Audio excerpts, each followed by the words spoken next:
আর আমার প্যান্ডেলের আমার প্রিয় শ্রদ্ধাশীলা মায়েরা বোনেরা, আপনারা তো আরো দামি সম্পদ।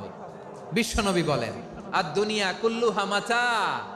আল্লাহ আল্লাহ আল্লাহ, বিশ্বনবীর কথার ওজন দেখেন। আর দুনিয়া কুল্লু হামাচা ওয়া খায়রু মাতাঈদ দুনিয়াল মারআতুস সালিহা। বিশ্বনবী বলেন, দুনিয়ায় যা দেখো সব আল্লাহর দেওয়া অ্যাসেট, মানে সম্পদ। আর এত অ্যাসেটের ভিড়ে সবচাইতে শ্রেষ্ঠ সম্পদ হচ্ছে নেককার নারী। সুবহানাল্লাহ।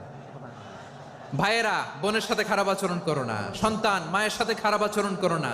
আমাদের মায়েরা আমাদের asset, they are our priceless asset. কারণ এই মায়েদের পেটে এসেছে আল্লাহর ওলিরা, এই মায়েদের পেটে এসেছে খান জাহান আলী, এই মায়ের পেটে এসেছে শাহজালাল ইয়ামানি, এই মায়ের পেটে এসেছে আল্লাহর সব নবীরা। নাকি নবীরা আকাশ থেকে ধপ করে জমিনে নেমে আসছে? মায়ের পেটে আসছে। এই মায়ের পেটগুলো খনি। আমার সম্মানিতা মায়েরা বোনেরা, নিজেকে ইসলাম দিয়ে সাজান।